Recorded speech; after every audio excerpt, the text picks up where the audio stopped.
The world had been reduced to a single, screaming color, the color of pulverized brick and rust.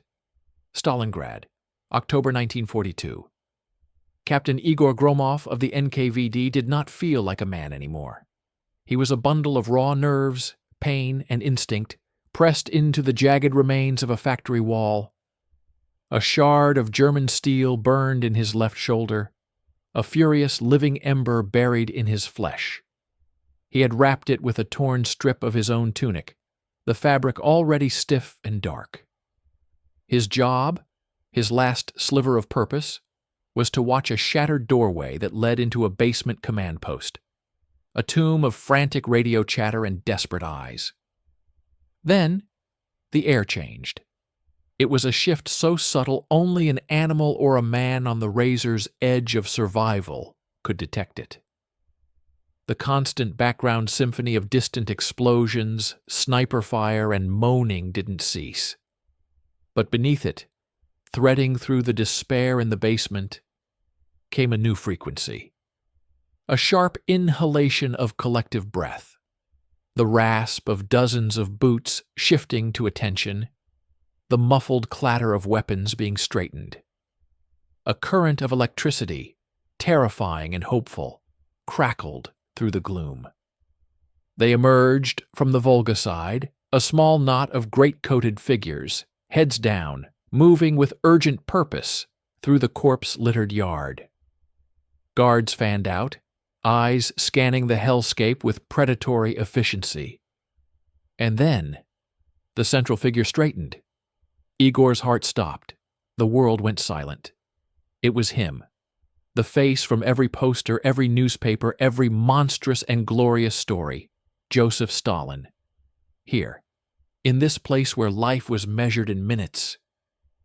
The figure moved with a heavy, deliberate authority, stepping over a broken beam as if it were a minor inconvenience on the Kremlin floor. The famous mustache, the steel-rimmed glasses, the calm, impenetrable expression. He began to move among the soldiers, a hand on a filthy shoulder, a nod. Words too low for Igor to hear, but their effect was immediate and physical. Men with hollow cheeks seemed to fill out, slumped backs straightened as if pulled by wires. A young lieutenant, his arm in a blood-soaked sling, began to weep silently, not from pain, but from a devastating, reverent joy. Igor's own initial awe was a tidal wave that washed away his pain. He was witnessing a miracle, but as the wave receded, it left behind the cold, hard stones of his training. He was not a soldier given to faith. He was a watchdog bred for suspicion. His eyes, against his will, began their work. The voice that now rose slightly, offering a gruff encouragement to a group of sappers, was unmistakable in its timbre, that low, gravelly Georgian bass. Yet something in its rhythm was rehearsed. The cadence was a perfect copy, but it lacked the unconscious, grinding hesitation, the subtle pauses for thought that Igor had heard in newsreels. It flowed too smoothly, like an actor delivering a well-practiced line. Then, the man turned to point towards the river, issuing a command about holding the line. The gesture was broad, authoritative. But as he shifted his weight, his boot slipped on a piece of shattered masonry. For a fraction of a second, the monument wavered. He recovered instantly, but Igor saw it. A reflexive, graceless adjustment, a slight wobble that betrayed not the measured stiffness of an older man's joints, but the different, more specific muscle memory of a recovered injury.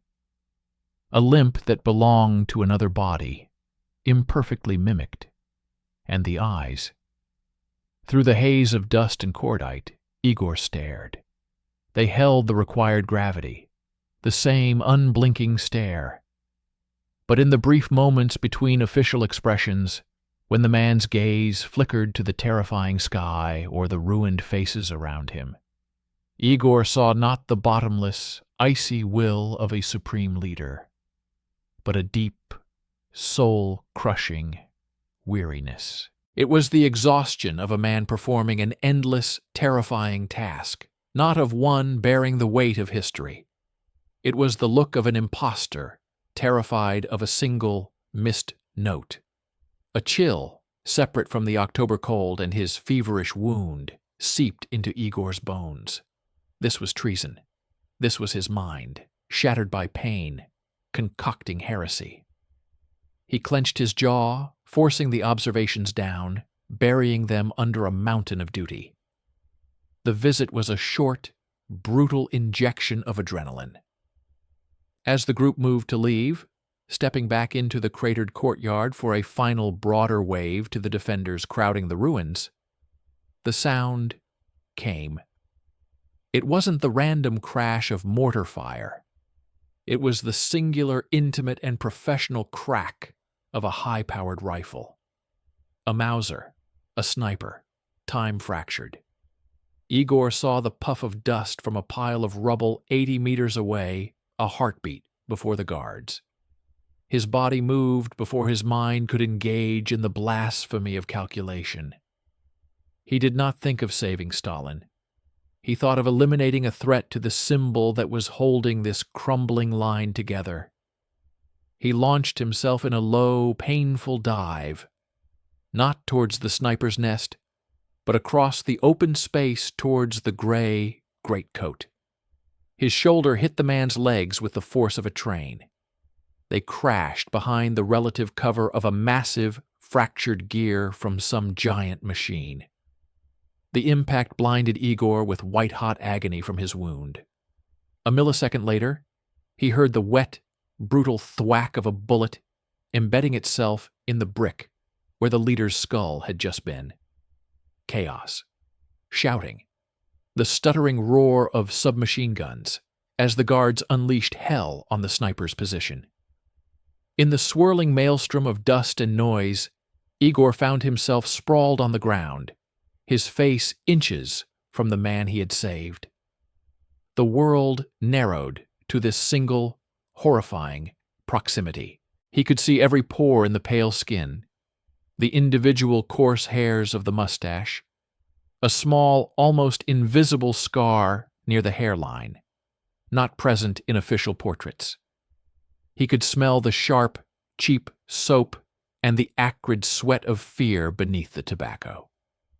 The man's eyes, wide with shock, locked onto his, and in that raw, unfiltered moment, the performance utterly collapsed.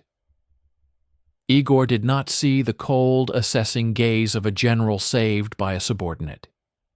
He saw the terrified, grateful, animal relief of a man who had just felt the breath of death. It was a purely human vulnerability, so profound and out of place that it was more shocking than the sniper's bullet. Then, like a steel curtain falling, the mask was back. The eyes hardened into familiar flint. The man pushed himself up, allowing his guards to swarm around him, brushing the dirt from his coat with sharp, irritated strokes. The gesture of a man inconvenienced, not nearly assassinated. His gaze swept over Igor, still on the ground, and he gave a single curt nod. No words, no recognition of the act, just the cold acknowledgement of a function performed. The convoy of shadows swallowed him again and was gone. The silence they left behind was heavier than the gunfire. Igor sat in the dirt, the adrenaline receding, leaving his body a vessel of trembling pain and corrosive confusion.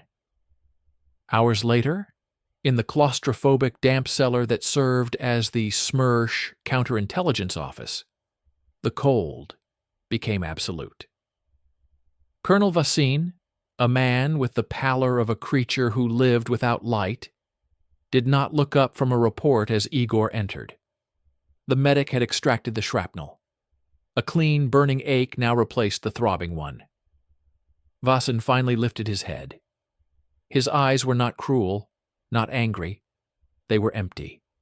like two holes drilled into a wall. "Your reflexes were adequate, Captain," Vasson said, his voice a flat monotone. "The sniper was a lone wolf, a fanatic." "He is now paced."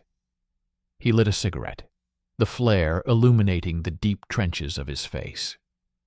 He took a long drag, exhaling the smoke slowly, watching it coil in the stagnant air between them. "You are now the guardian of a void, Gromov. You plunged into a space between truth and necessity.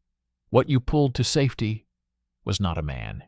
It was a principle, a focal point for the will of millions. Do you understand the difference?" Igor stood perfectly still.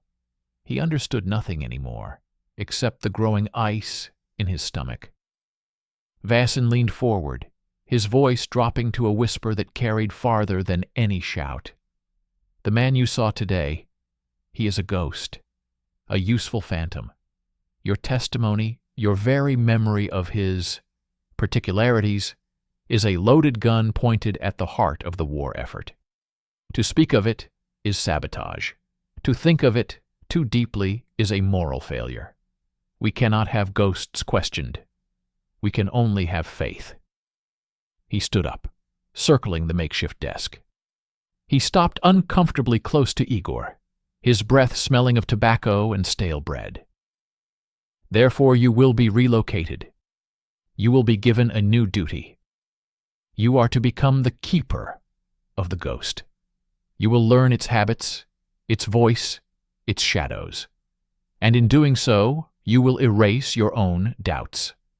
Because if a single whisper of your uncertainty escapes," Vasson's hand came up, and with chilling gentleness adjusted the collar of Igor's filthy tunic, "it will not trace back to you. It will find its way to your family. To your mother in besieged Leningrad, whose ration card is a fragile thing. To your sister in Gorky, whose factory work is deemed essential, until it is not. Their world will unravel because of a thought in your head. Your loyalty will be the wall that keeps them safe. Is that wall strong, Captain Gromov?" The question hung in the toxic air. It was not a question. It was the sound of a cell door closing. Igor felt the last vestiges of his old reality, the one where heroes were rewarded and truth had value, dissolve into the cellar's dampness. He was no longer a man who had saved his leader. He was a man who had stumbled upon a state secret so deep that his only path to survival was to become part of its machinery. He looked into Vasson's hollow eyes. "The wall is strong, Comrade Colonel," he heard a voice say. It was his own, but it came from a great distance. "I understand my duty." He understood nothing, except that he was now damned, and his damnation had a single, terrifying purpose: to breathe life into a mirage. The journey from the hell of Stalingrad to the silent heart of the Moscow region was a passage through layers of reality, each one stripping away a piece of Igor Gromov's former self. He traveled in the sealed compartment of a military train, then in the back of a windowless van, his world reduced to the sound of engines and the ache in his bandaged shoulder. The war, the constant thunder, the smell of death, it all faded, not into peace, but into a profound, watchful silence that was somehow more oppressive. They arrived at night. The place had no name, only a designation: Special Facility Zerkalo, Mirror. It was not a military base or a prison. It was an ornate, pre-revolutionary dacha, hidden deep within a birch forest so thick it seemed to swallow sound. Guards in NKVD uniforms stood at absolute attention, their faces blank, their eyes missing the feral alertness of the front. They were more like statues, part of the property's landscaping. The air was cold, clean, and carried the scent of pine and damp earth, a stark, almost offensive contrast to the acrid fumes of Stalingrad. Igor was led inside, not to an office, but to what appeared to be a theater's backstage, hidden within the bones of the old mansion. The room was long, brightly lit by powerful lamps, and cluttered with a surreal collection of objects. There were tailoring dummies clad in identical austere military tunics. Several pairs of polished knee-high boots stood in a perfect row. A table was spread with an array of identical pipes, pens, and even simple pocket watches. On the walls hung large, detailed photographs and anatomical sketches of one face from every conceivable angle: Joseph Stalin. And in the center of this bizarre workshop, under the merciless lights, sat the ghost. He was thinner than the figure in Stalingrad, almost gaunt, swimming in a simple linen robe, his shoulders slumped not with authority, but with a deep, ingrained fatigue. A team of 3 people, 2 men and a woman, moved around him with the quiet intensity of surgeons. They were not soldiers. Their hands were delicate, stained with paint and makeup.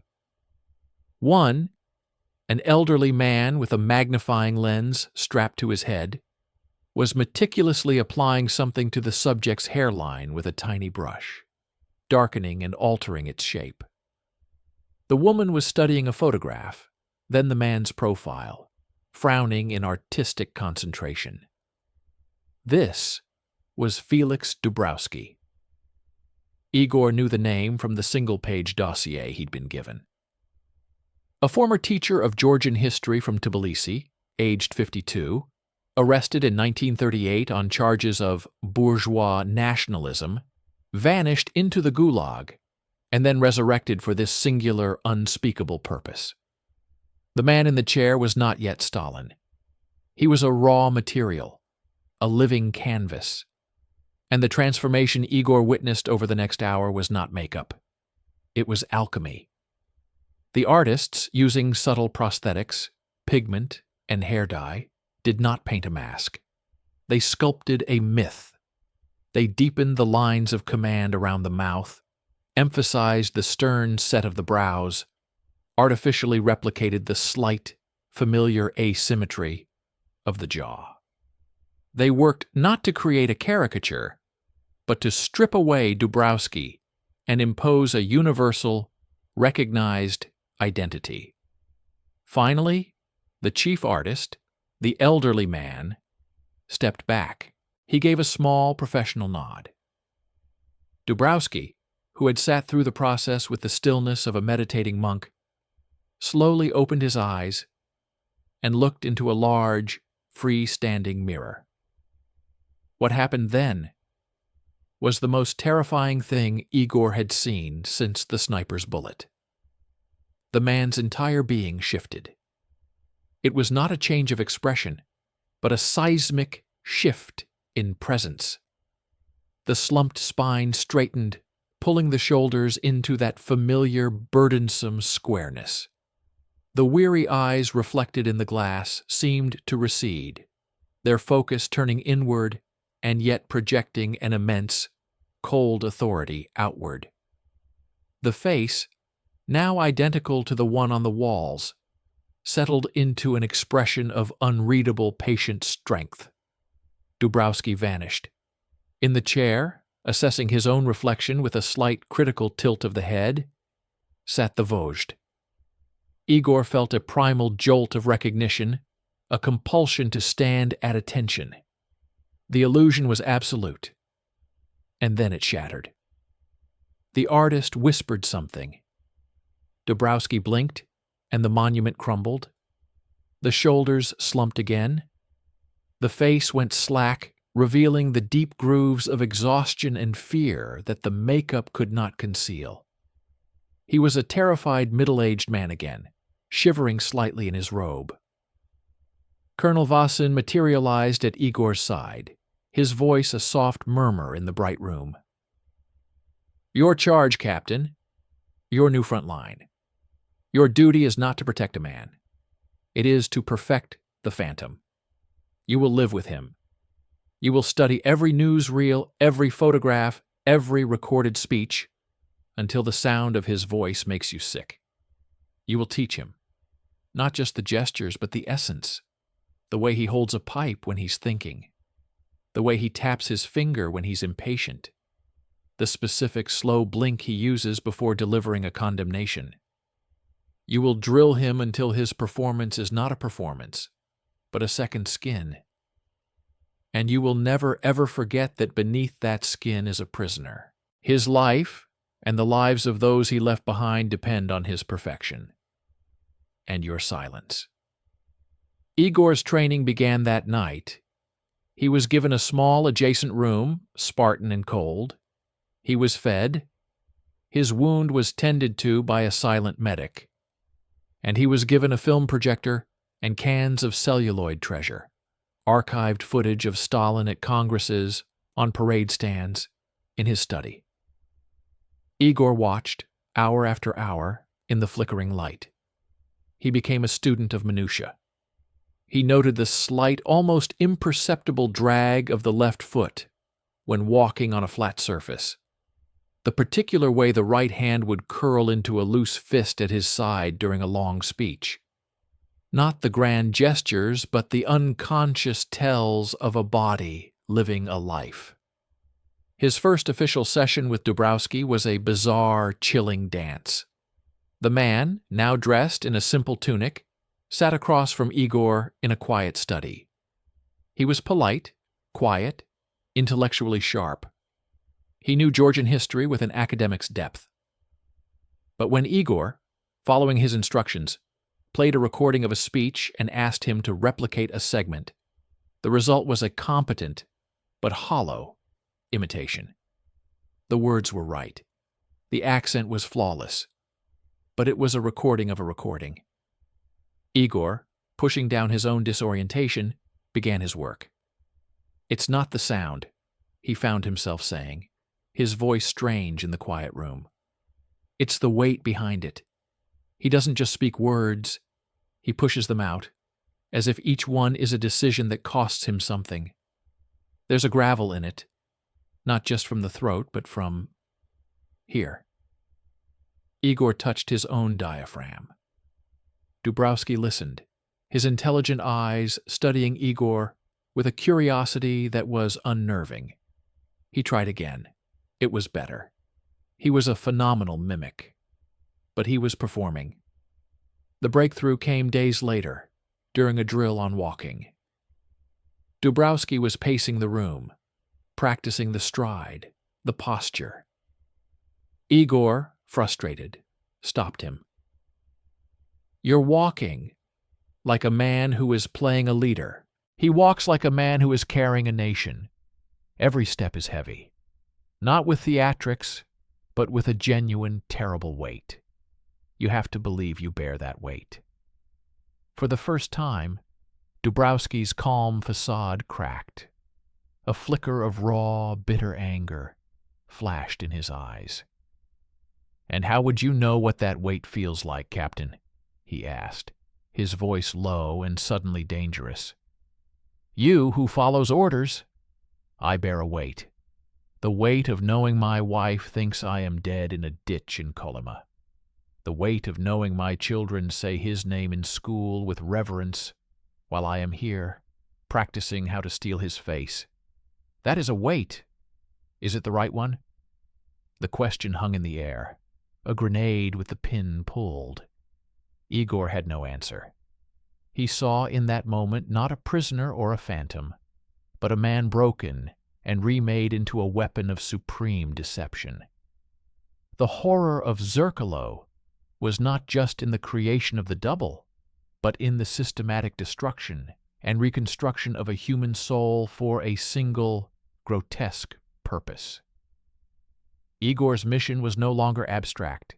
He was to become the chief architect of this man's imprisonment within his own perfected imitation. And in doing so, he felt the first, cold threads of the same prison weaving around his own soul. The silence of the forest outside was no longer peaceful. It was the sound of a vacuum, where truth went to die, and only the flawless echo was allowed to live. Winter clamped its iron fist around Zerkalo. The birches stood as bare white sentinels against a slate-gray sky. Inside the dacha, time was measured not in days, but in drills. Igor Gromov and Felix Dubrowski had descended into a dark, symbiotic ballet. Igor was no longer just an instructor. He was a director, a critic, a warden of a single monumental performance. Dubrowski, in turn, had transformed from a reluctant mimic into something more unsettling, a vessel. The anger and despair were not gone, but they had been compressed, buried under layers of technique until they became a hidden fuel for the character. The weariness Igor had first mistaken for weakness was now channeled into the Vojd's profound, statesman-like fatigue. It was a perverse alchemy, using a man's authentic trauma to authenticate a lie. The summons came from Vasin on a brittle, clear morning. The rehearsal was over. The phantom was to be tested in the wild. The operation was codenamed Granite. Its objective was not public inspiration, as in Stalingrad, but deliberate, calculated deception. A major strategic redeployment of reserves was underway near the city of Rzhev, a meat grinder that consumed divisions whole. German intelligence had to be misdirected. The real Stalin would be chairing a critical Stavka meeting in the Moscow bunkers. The double would embark on a highly visible morale tour of logistics units and airfields 30 kilometers from the front line, drawing the eye of Abwehr spies and Luftwaffe reconnaissance like a lightning rod. The preparation was militaristic in its precision. Dubrowski was dressed not in the simple tunic of rehearsal, but in the exact, meticulously tailored uniform of a supreme commander. Each medal was positioned to the millimeter, based on fresh intelligence photographs. The team of artists worked with a new, grim urgency, their touches finer, their scrutiny absolute. Igor, now in the uniform of a senior security aide, ran the final checklist. He corrected the angle of the service cap, a fraction lower over the eyes. He adjusted the grip on the marshal's baton, not held like a scepter, but carried like a tool, almost negligently. His instructions were whispers, devoid of humanity. Remember the head tilt when listening to the factory foreman. It's not agreement, it's assessment. A predator judging usefulness. Dubrowski, in the final moments before departure, met Igor's eyes in the mirror. The man was gone. In his place was a face of granite, the eyes reflecting not fear, but a cold, impatient intelligence. He gave a single slow nod, a gesture Igor had drilled into him as a signal of silent command. It was perfect. It froze Igor's blood. The convoy was a masterpiece of theater. Identical black Zeus cars. Outriders on motorcycles. The correct number of guards with the correct blank expressions. They moved through the frozen landscape of the near front, a crawling black scar on the snow. At the first stop, a munitions factory hacked into a forest. The performance began. Igor watched from 2 paces behind, his heart a drum against his ribs. This was no basement in Stalingrad. Here, under the open, searching sky, every second was an eternity of potential exposure. Dubrowski descended from the car. He moved with the heavy, deliberate pace. He greeted the nervous factory directors, his voice the familiar low rumble, offering not poetic inspiration, but gruff, practical questions about output, about bottlenecks, about alloy quality. He chastised a foreman for inefficiency, the words biting and cold, leaving the man pale and trembling. It was not the grand Stalin of the posters, but the bureaucratic, demanding Stalin of the wartime reports. It was a deeper, more insidious layer of the myth. The workers, kept at a distance, erupted in a ragged, thunderous cheer. They saw what they needed to see. They saw the embodiment of the will to win, standing amid the grime and danger. Igor saw the sweat beading, invisible to the crowd, at the hairline under the cap. He saw the almost imperceptible tightening of the jaw as a stray dog barked unexpectedly. But the phantom held. It fed on the energy of the crowd, drawing strength from their belief. The second stop was a airfield, windswept, desolate. Pilots in leather jackets, their faces young and old, lined up. Here, the performance shifted again. The voice grew warmer, the gestures broader, a hand on a shoulder, a short, grim joke about Messerschmitts that brought tense, respectful laughter.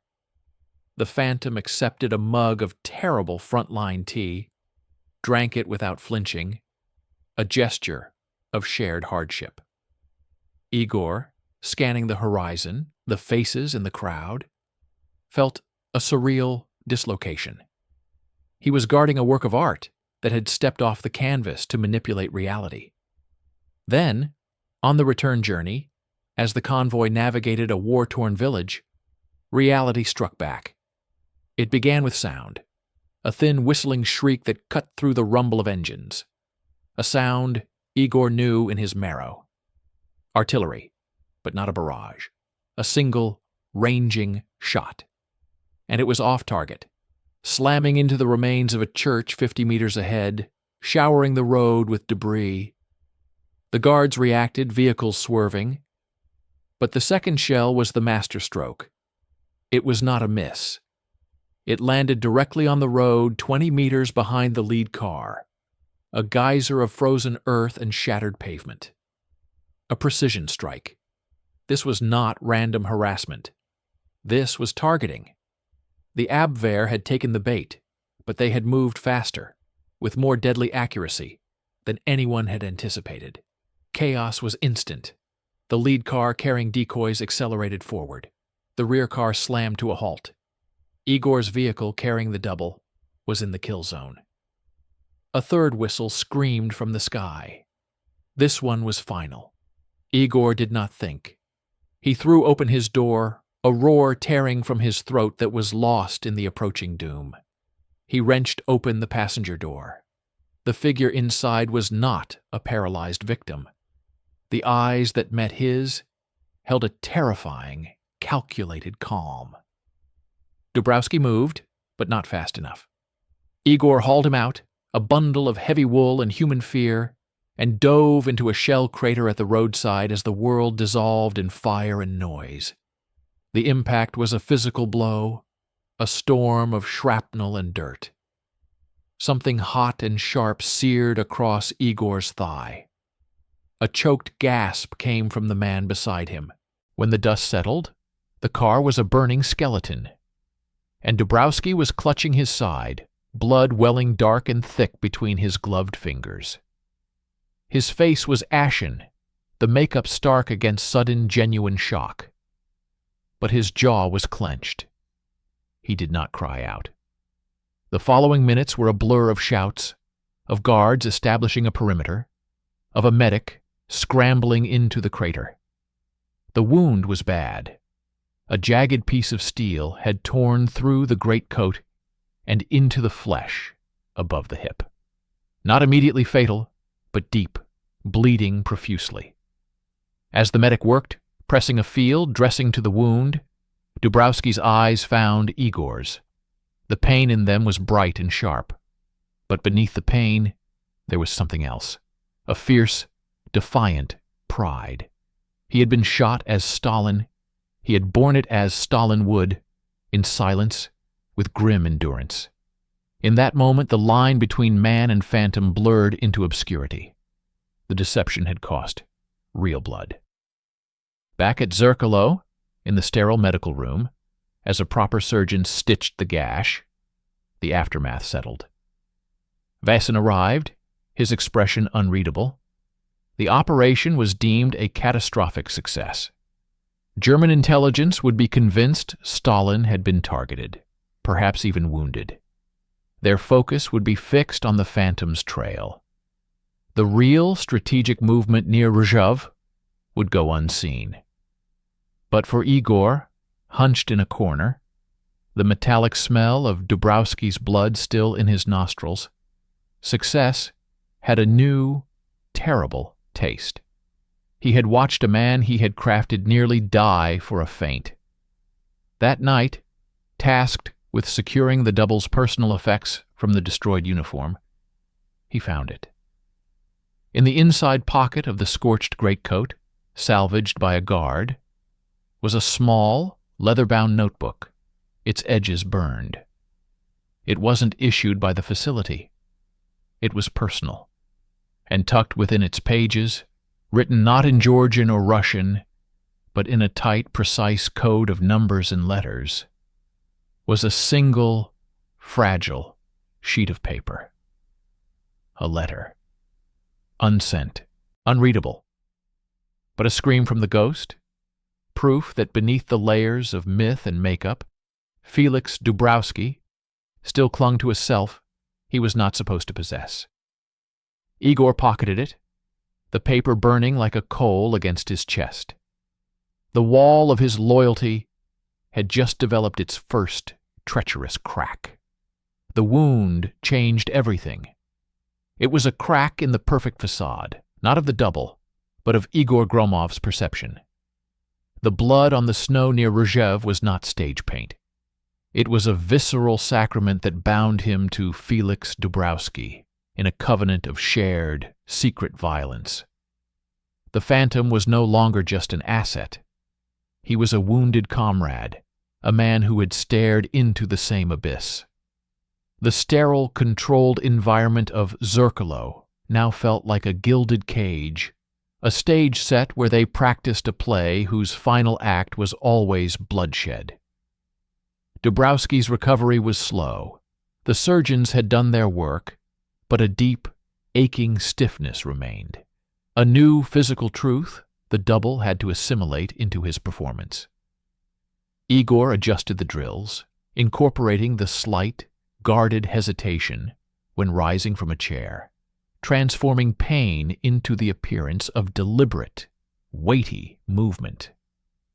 During these sessions, a new, unspoken communication flowed between them. A glance could correct a posture. A nearly imperceptible nod from Dubrowski signaled when the ache was too sharp to continue.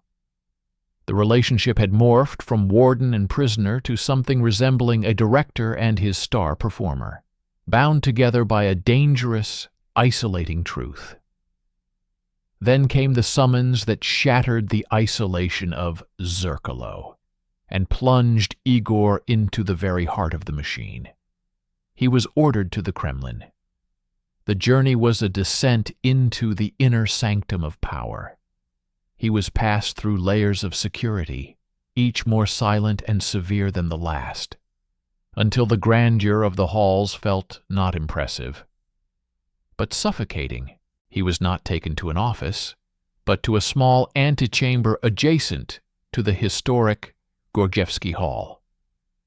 The room was dominated by a large, one-way mirror looking into the hall itself, where a reception for Allied military representatives was underway. The buzz of translated conversation, the clink of glasses, the solemn pomp filtered through the glass as a muted spectacle.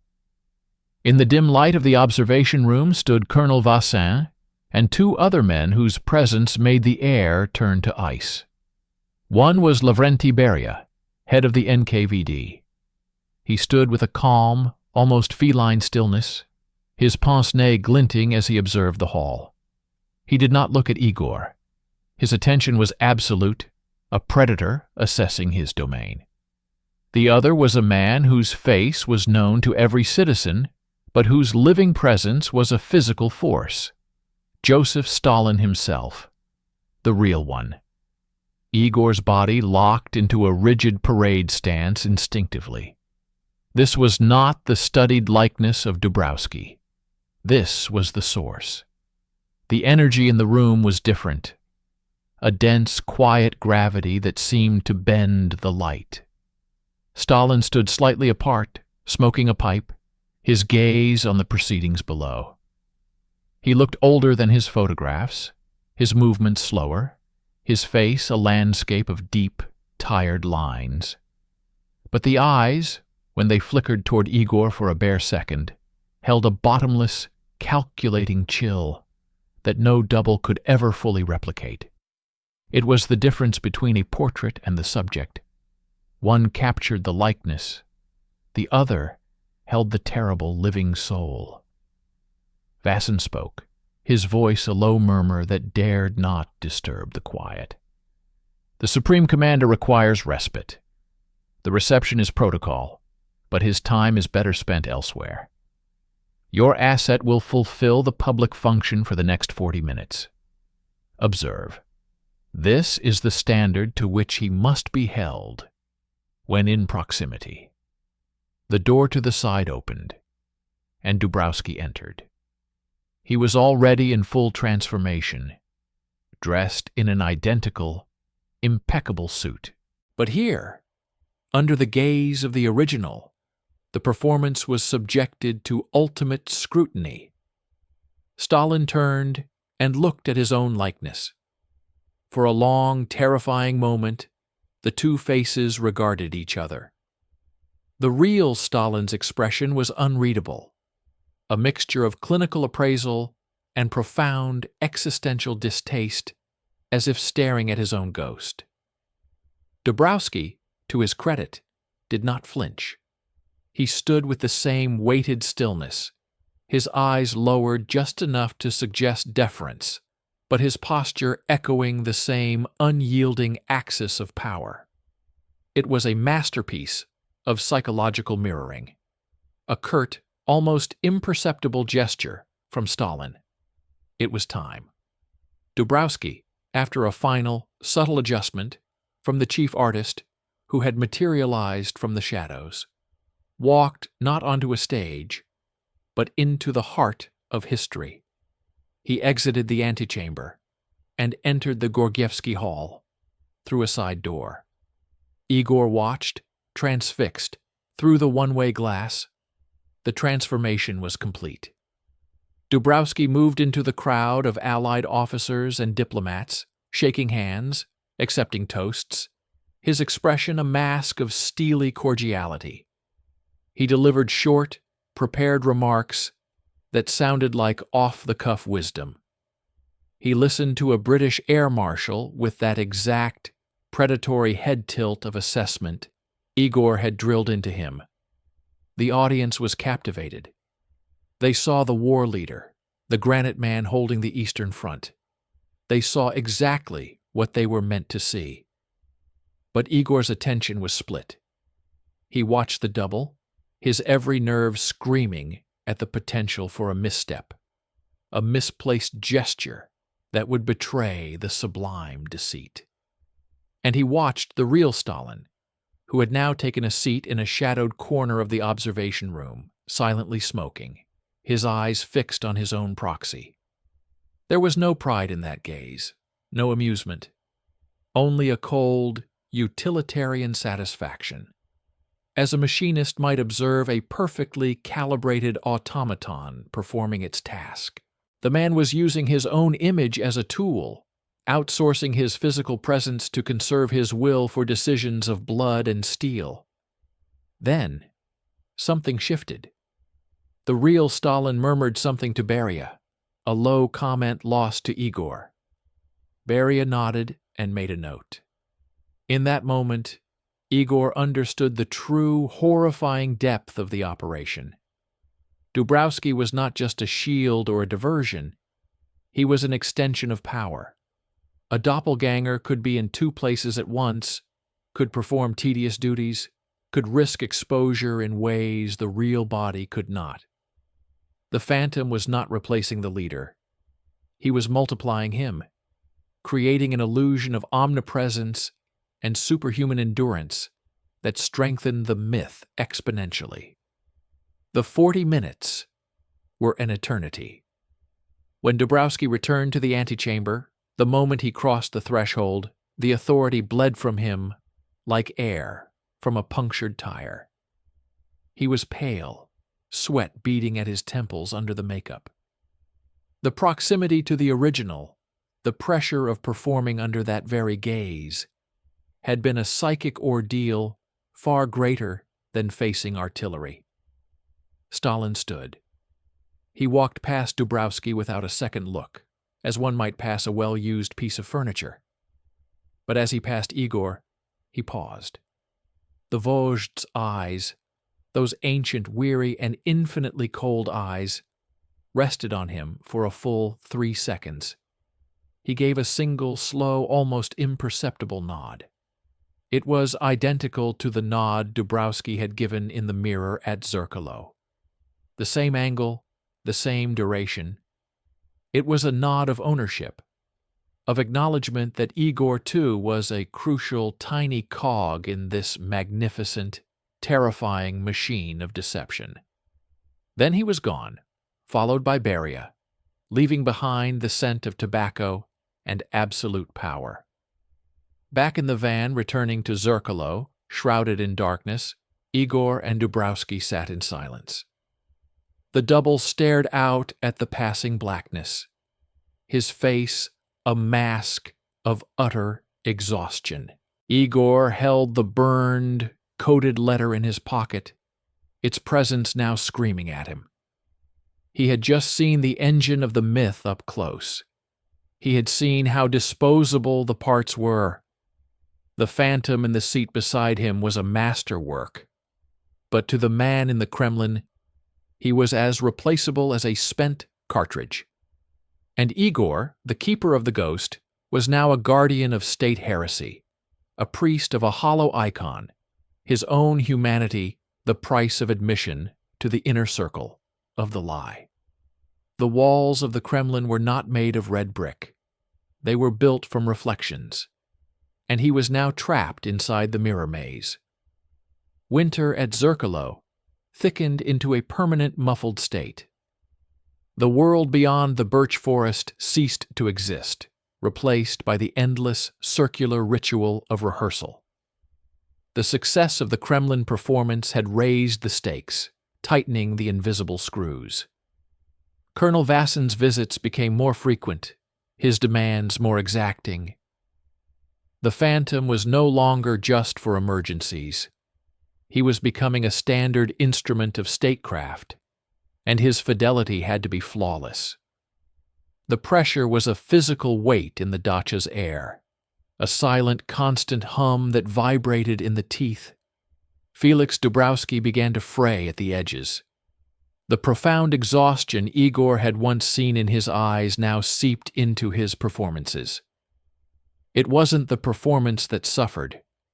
If anything, the weariness added a disturbing layer of authenticity to the Stalin persona, a gravitas born of genuine depletion. The cracks appeared in the man behind the mask. He developed a tremor in his left hand when exhausted, a tremor the artists learned to mask with careful makeup that simulated the skin texture of age. His sleep was haunted by silences so profound they felt louder than screams, heard through the thin wall separating his room from Igor's. Igor, meanwhile, was being consumed by a quiet, investigative fever. The coded letter burned a hole in his consciousness. It was a key to a lock he was not meant to see. Using his security clearance and the isolated, self-contained nature of Zerkalo, he began a clandestine audit of reality. He requested archived newsreels and frontline bulletins, not for training, but for cross-referencing. He pored over maps and logistics reports, tracing the impossible. He found the first ghost in a newsreel from November 1941. Stalin addressing workers in a Moscow factory on the same day, official communique. placed him in a 20-hour strategic meeting in the bunker at Kuntsevo. The figure on the screen was his Dubrowski, but sharper, younger in the eyes, with a more flamboyant gesture of the hand. A subtle difference in the way he held his head. A second phantom. The evidence accreted like ice. A photograph in a frontline newspaper from the winter of '42, showing Stalin visiting a field hospital near Leningrad. The smile was wrong, too broad, showing a flash of teeth the real man never revealed in such settings. A third. A report from Smersh counterintelligence, briefly crossing Igor's desk as part of a security digest, mentioning the successful neutralization of an enemy reconnaissance cell targeting a high-value motorcade near Murmansk in a month, when Dubrowski's log showed him under intense vocal training at the Dasha. Igor's world, already built on a single lie, now fractured into a hall of mirrors. He wasn't guarding the double. He was curating one copy in an edition of unknown size. The operation, Zerkalo, was not a singular project. It was a factory.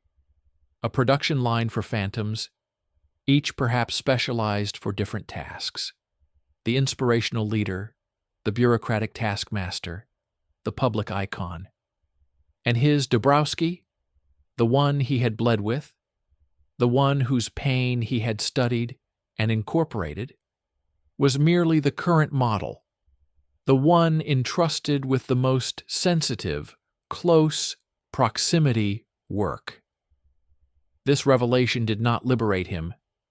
It buried him deeper. His loyalty was not to a man, but to a system that created interchangeable men. His silence was not protecting a secret, but upholding an industry of deception. The psychological weight of this knowledge was colossal. He watched Dubrowski with new, agonizing pity. The man believed himself unique, a singular damned instrument. He had no idea he was potentially one of several, his suffering and talent merely meeting a production quota. The breaking point came during a late-night drill. They were working on a specific, challenging piece of stagecraft, replicating Stalin's rare, cold, mirthless smile. Dubrowski was struggling. The artists had gone for the night. The two of them were alone in the bright, silent rehearsal room, surrounded by the ghostly presence of the photographs. Igor pushed, his own frustration fueled by his grim discoveries. Again, it's not a human smile. It's a geopolitical signal. The lips move, but the eyes remain glaciers. It's the expression of a man who has just decided the fate of 1 million people and finds the arithmetic efficient. Dubrowski tried. The result was a grimace. He tried again. A hollow parody. On the 5th attempt, something within him ruptured. He did not shout. His voice dropped to a low, venomous, almost inaudible stream. But every word struck Igor like a nail. Efficient? You speak to me of efficiency? You drill me in the body language of a tyrant, while my own body screams for a world where I am not this monument of flesh. He took a step forward, his face, still in partial makeup, a grotesque hybrid of the leader and a tormented stranger. You want the smile of a man who sends millions to die? Look at the records. Look at the purges. I taught this history. I know the cost of that smile. And you are his scribe, his valet to a shadow. You polish the boot that will crush what's left of my life, my family's memory. You make the ghost believable, so the real monster can work in peace. Do not lecture me on efficiency, Captain.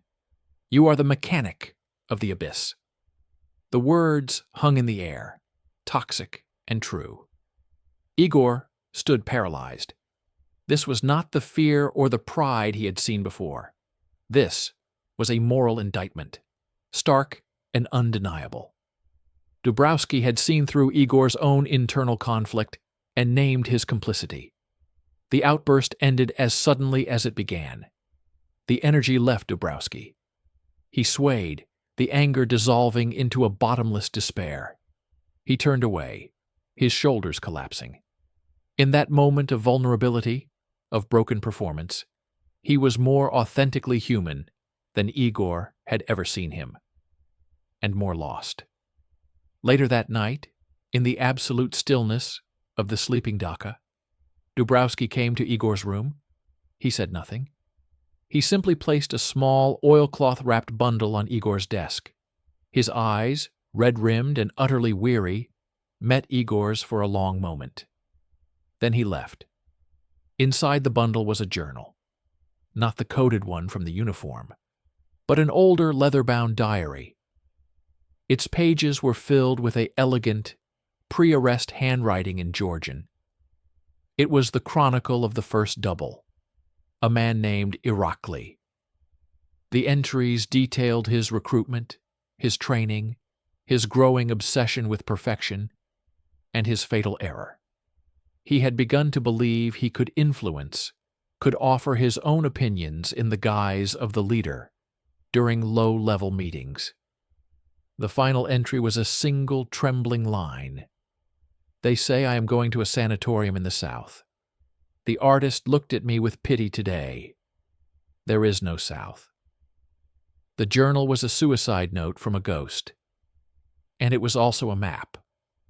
Tucked in the back were meticulously noted dates, locations, and descriptions of over 24 appearances Irakli had made, speeches, visits, photo opportunities that had never been recorded in any official history. A secret calendar of a shadow's life. Igor sat in the dark, the journal heavy in his hands. Dubrowski had not just shared a secret. He had passed him a torch, and in doing so he had irrevocably entwined their fates. Igor was no longer just a keeper. He was an archivist of the damned, a witness to a chain of ghosts stretching back into the bloody years of the terror. The wall of loyalty was now rubble. Before him lay only the treacherous path of the witness and the chilling certainty that for those who knew too much about the phantoms, there was only one destination: to join them. The Journal of Irakli was a radioactive core in the heart of Igor's existence.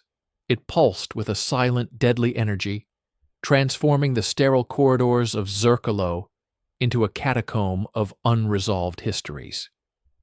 He memorized its contents, then hid it in a place so mundane it was invisible, the hollow base of a disused floor lamp in a storage room. The knowledge it contained was now a part of his nervous system, a filter through which he saw every order, every gesture, every glance from Colonel Vason. The factory of doubles had a past, and that past was paved with the vanished. Felix Dubrowski, after his seismic outburst, had retreated into a deep, impenetrable silence. His performances became technically immaculate, chillingly precise, but devoid of the last vestiges of inner struggle that had once made them strangely human. He was now the perfect phantom, a polished instrument awaiting its next deployment. The connection between the two men had not been severed. It had been driven underground, into the realm of shared, unspoken dread. They were co-conspirators in the knowledge of their own expendability. The new orders arrived in the high summer of 1943, as the titanic clash at Kursk reverberated across the continent. The mission was codenamed Krepost, Fortress. Its logic was audacious. The real Stalin was to remain in Moscow, a visible center of strategic command. Dubrowski, however, would embark on the most dangerous journey yet, a morale-boosting visit to a key strategic reserve headquarters and a tank factory just over 100 kilometers from the volatile southern flank of the front. The goal was to project an image of fearless confidence, to show the Vosges standing shoulder to shoulder with the muscle of the war machine. It was a gesture for history and a tantalizing target for the enemy. Igor's role was expanded. He was no longer just a handler. He was the operational security chief for the Phantom. He planned routes, studied terrain, identified choke points, and emergency fallbacks. A deep, gnawing unease chewed at him. The journey would take them through densely forested areas, across a landscape still porous with partisans, deserters, and the lingering scars of the German advance. It was a risk of monumental proportions. The convoy that set out was the most formidable yet. 3 armored ZS cars, 2 trucks filled with hand-picked NKVD troops, outriders. Dubrovsky sat in the middle car, a statue of implacable resolve, his gaze fixed on the rolling countryside through the smoked glass. Igor, in the front passenger seat, scanned the world outside with a hunter's intensity. The first day passed without incident, a tense parade through rear area towns where crowds were hastily assembled, their cheers a surreal soundtrack to the meticulously staged appearances. The attack came on the second day, on a lonely forest road snaking between low, pine-covered hills. It was not a military ambush. There was no artillery whistle, no stutter of machine guns. It began with a single devastating act of sabotage. The lead car, hitting a meticulously placed tellermine, hidden in the soft dirt of the road, vanished in a sun-bright blossom of fire and shredded metal. Chaos, but a controlled, rehearsed chaos. The convoy screeched to a halt. The NKVD troops poured from the trucks, establishing a perimeter. Igor had Dubrovsky out of the car and into the ditch before the echo of the explosion had died. But the attackers did not reveal themselves with a frontal assault. They struck from the flanks with silenced weapons and brutal close-quarters efficiency. Shadowy figures in mixed uniforms, some Soviet, some German, some civilian, emerged from the tree line. Their movements were professional, synchronized. This was not the work of frontline troops or partisans. This was a surgical strike by specialists. The firefight was a nightmarish, intimate brawl in the dappled forest light. Igor, his sidearm barking, fought to create a bubble around the double. He saw one of his own guards cut down by a burst from a PPSH, but the weapon was wielded by a man wearing a Soviet tanker's jacket. The confusion was weaponized. Who was the enemy? In the terrifying clarity of combat, Igor realized the objective was not to wipe them out. It was to penetrate, to reach the asset. A figure broke through the collapsing perimeter, a large man with a scarred face, moving with a graceless, terrifying power. He ignored Igor, his eyes locked on Dubrovsky, who stood pressed against a birch tree, his face a mask of stoic terror, instinctively holding the pose of the leader under fire. The assassin raised a pistol. There was no time for thought. Igor fired twice. The first shot took the man in the shoulder, spinning him. The second, fired as the man's own weapon discharged wild into the air, hit him in the throat. He went down, gargling, his eyes wide with surprise, not at death, but at the source of it. Igor was on him in an instant, kicking the pistol away. The man was dying fast, his blood pumping onto the pine needles. His eyes found Igor's. There was no hatred there, only a final professional assessment. His hand fumbled at his tunic. Igor ripped it open. There, in a leather holder, was an identification card. It was for the NKVD, but not Igor's branch, not SMERSH. The department was internal security and purging. The man's own people. A cold deeper than any winter seized Igor. This was not a German plot. This was a purge from within. The phantom had become too good, too knowledgeable, or perhaps someone in the labyrinthine corridors of power had decided that the existence of such a perfect double was itself an intolerable risk. Or perhaps it was a move in a hidden game between Beria and others, using the doppelganger as a pawn to be sacrificed. The surviving attackers melted back into the forest as quickly as they had come, leaving their dead. The silence that followed was louder than the gunfire. Among the Soviet and strange uniforms of the fallen, Igor's men found more NKVD papers, some recent, some outdated. A ghastly pantomime. Dubrowski was unharmed physically, but the look he gave Igor as he was led back to a surviving vehicle was one of absolute, final understanding. The greatest threat had never been across the front line. It was in the very system that had created him. He was not just a tool. He was a loose end, and loose ends were being trimmed. On the grim, silent return to Zerkalo, the forest pressing in like a hostile audience, Igor cradled the knowledge of the internal security ID in his mind. The attack was a message, written in blood and betrayal.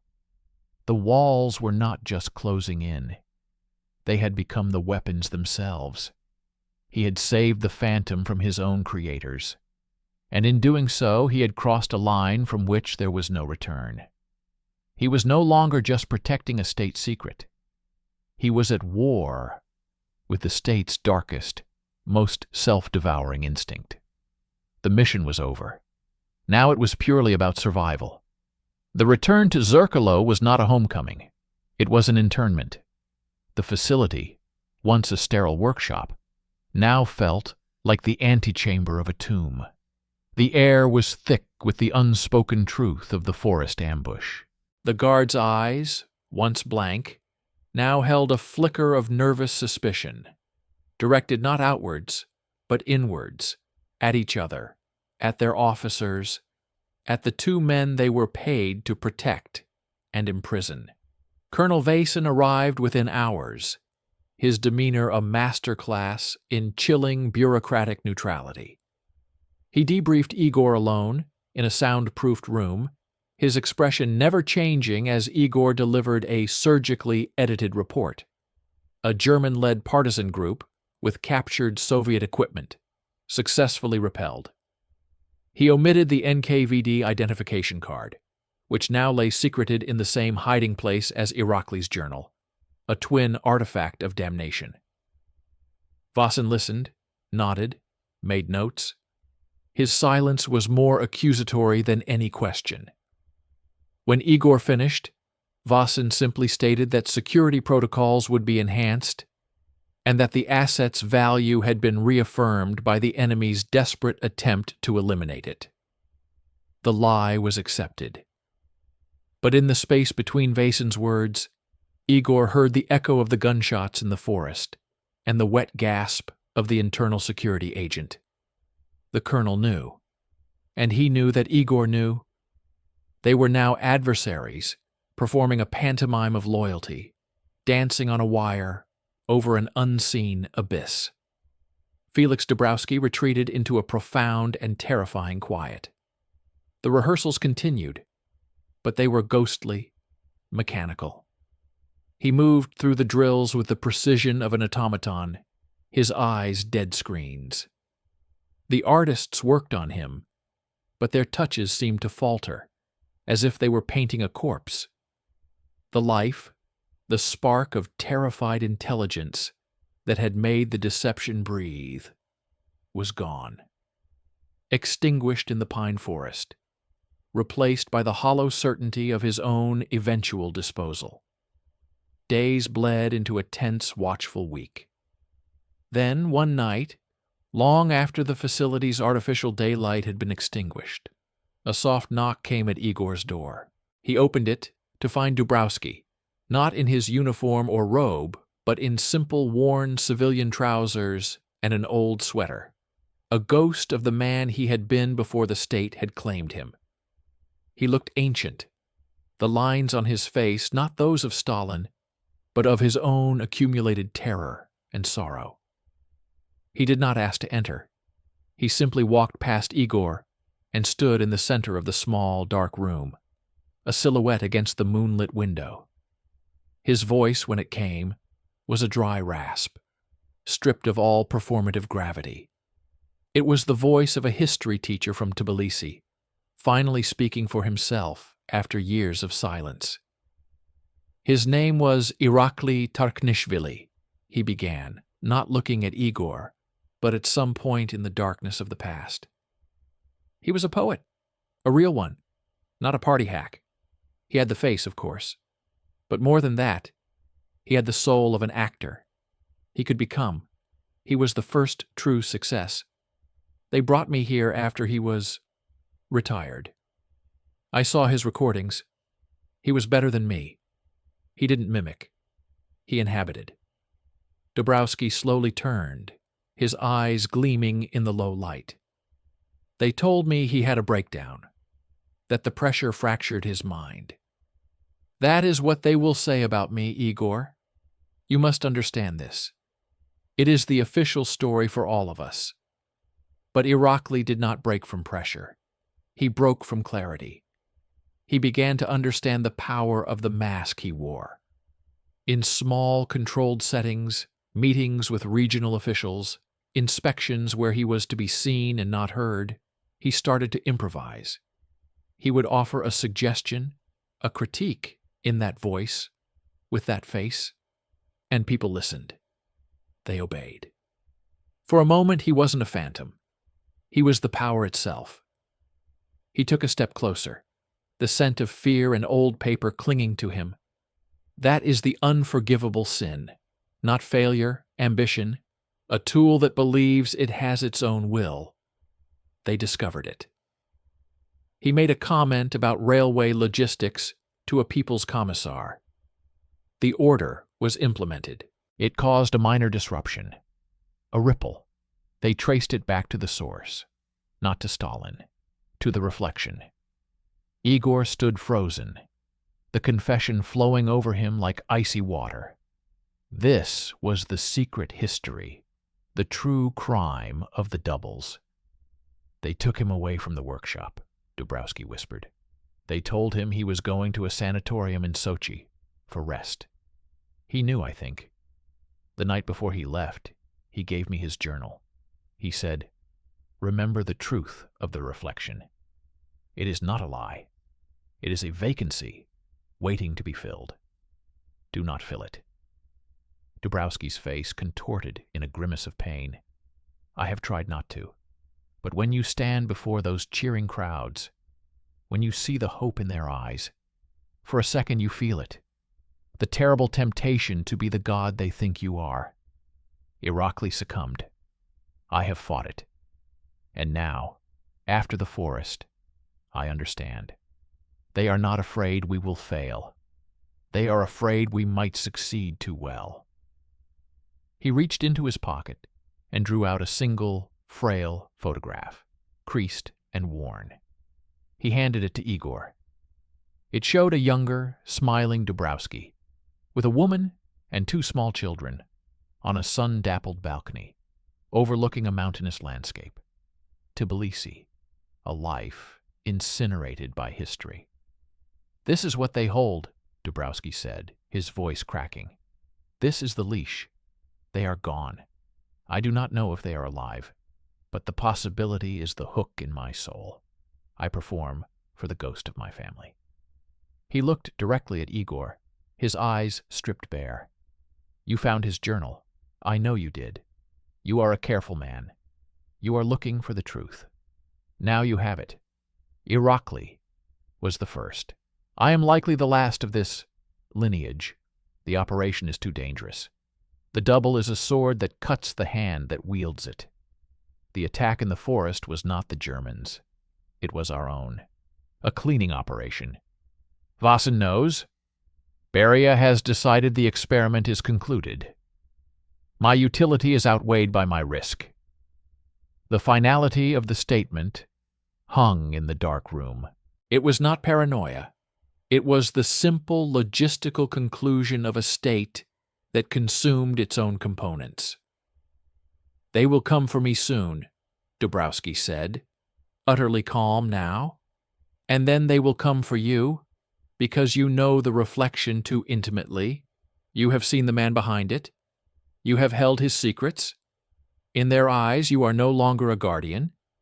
You are a fellow traveler, a witness, and the state has no use for witnesses, only for believers." He placed a hand on Igor's shoulder, a shocking human contact in the sterile nightmare of their existence. "The journal, the identification papers from the forest, they are not your shield. They are your death sentence if you keep them. You must decide, Igor. Will you wait for the knock on your door? Or will you use what you know? I am already a ghost. But you still have a shadow. Use it." With that, he turned and left, melting back into the darkened corridor, leaving Igor alone with the photograph, the weight of 2 doomed lives in his hand, and the crushing certainty that Dabrowski's confession was not a plea for help. It was a passing of the torch, a final desperate act of rebellion from a man who had spent years being a silent echo, now choosing to send one last truthful sound into the void before it swallowed him forever. The game was over. Now began the raw, unchoreographed scramble for survival. Time ceased to have meaning at Zerkalo.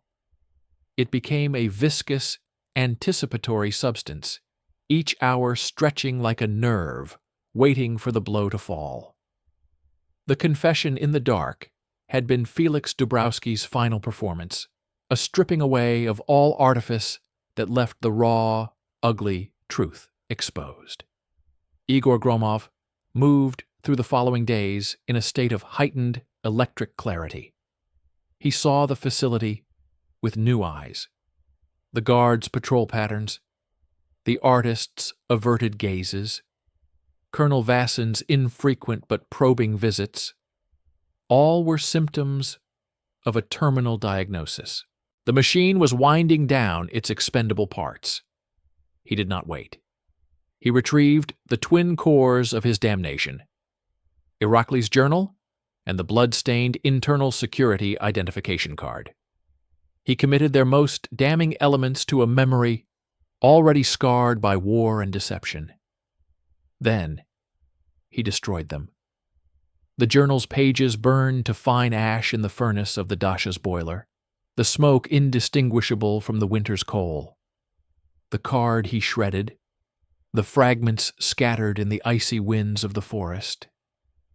He kept only the family photograph, a tiny fragile weight in his pocket, a reminder of the human cost of the phantom he had helped create. His plan was not born of heroism, but of a soldier's understanding of terrain and pressure.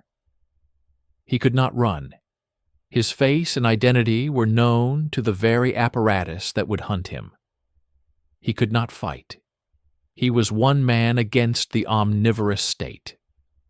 His only remaining weapon was the very knowledge that condemned him, and the system's own pathological need for plausible deniability. He requested a private audience with Colonel Vassen. The meeting took place in the colonel's sparse office, a room that smelled of cold cigarettes and state secrets. Igor stood at attention, not as a subordinate, but as a man presenting a final report. He spoke calmly, precisely, laying out a modified version of the truth. He admitted to finding Irakli's journal after Dabrowski's emotional breakdown. He described its contents not as a chronicle of murder, but as a tragic record of psychological disintegration, of a double who lost his grip on reality. He spoke of Dubrovsky's own deteriorating mental state, his recent paranoid ramblings about internal purges and assassinations, his fixation on the fate of the first double. "He is becoming a liability, Comrade Colonel," Igor stated, his voice devoid of emotion. Not in his performances, which remain technically perfect, but in his mind. He is constructing a narrative of persecution. Soon his fantasies may leak into his behavior, or worse, he may seek to document them as Irakli did. The integrity of the project is at risk. He then presented his assessment, cool and strategic. The asset has served its purpose with distinction. But the operational environment has changed. The attempt on his life, whoever was behind it, proves his symbolic value is now a vulnerability. Continuing to employ him invites further incidents, each one a potential breach of the fundamental secrecy of Zerkalo. Igor paused, letting the logic hang in the air, a logic the state understood perfectly. Risk management. I recommend a permanent stand-down, a humane retirement of the asset, with all due care for his delicate condition, and a full security review of all personnel connected to the project, myself included, to ensure no contaminated narratives persist. It was a breathtaking gambit. He was advocating for Dubrovsky's liquidation while offering himself up for the same scrutiny. But in doing so, he was speaking the system's language. He was framing their inevitable violence as a necessary clinical procedure. He was proving himself not a witness to be silenced, but a loyal instrument facilitating a clean conclusion. His survival depended on convincing Vassin that he was more useful as a sanitizing agent than as another loose end. Vassin listened, his face an unreadable plaque. He asked no questions about the journal's disposal. He made no reference to the forest ambush. He simply nodded, thanked Igor for his diligent report, and dismissed him. The next 72 hours were an exercise in existential torture. Igor expected arrest at any moment. He slept in fits, his hand near a concealed knife. He watched Dubrovsky, who now moved through the dasha like a sleepwalker, already halfway to the afterlife. No further rehearsals were called. Then the execution of the verdict began, not with violence, but with silent, bureaucratic erasure. One morning, a medical team arrived, not the artists, but men in crisp, white coats. They entered Dubrovsky's room. There was no struggle, no sound. They emerged with the man walking between them, sedated but upright, his eyes glassy and distant. He was led to a waiting ambulance, its windows opaque. He did not look back. The ghost was being returned to the void. Igor was not arrested. He was transferred. Not to a cell, but to a new office, in a nondescript Moscow building belonging to the Archives Directorate of the Ministry of Defense. His new duty, to review and consolidate historical field reports from the Stalingrad and Kursk sectors. It was a paper prison, a monumentally tedious task designed to bury him in meaningless paperwork. But it was not a bullet in the basement of the Lubyanka. It was the system's way of neutralizing him, of placing him in a state of suspended animation, his knowledge locked away behind a wall of bureaucratic dust. He was being stored, not disposed of, for now. The final scene was not at Zerkalo, nor in his new office. It was on June 24th, 1945, on Red Square, the Victory Parade.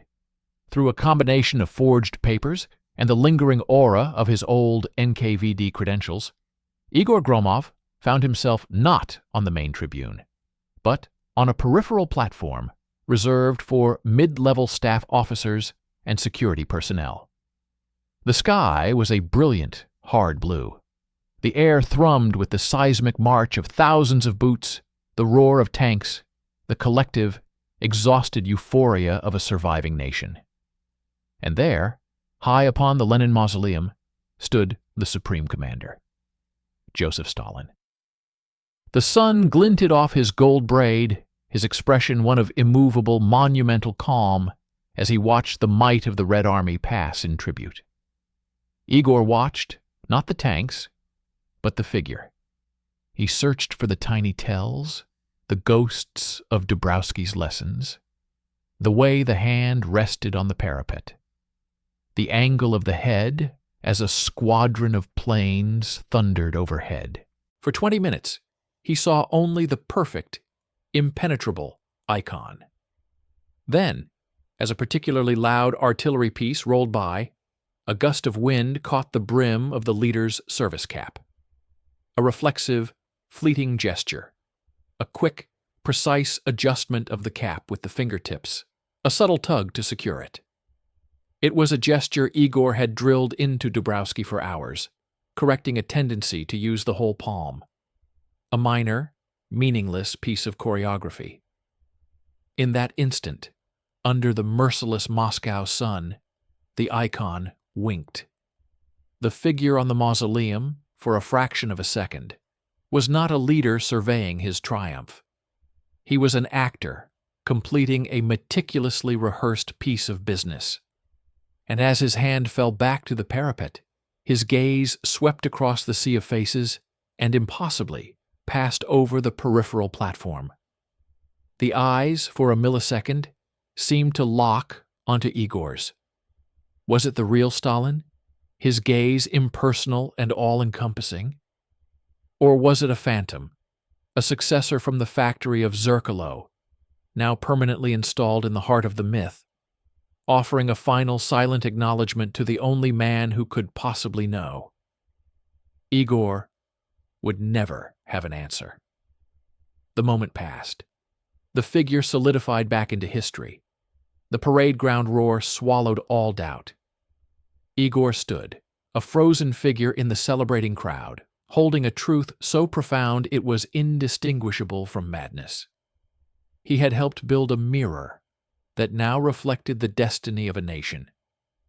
And he was forever trapped in the silent, invisible space between the glass and the silvering, where the ghosts of the real and the reflection danced their endless, secret waltz.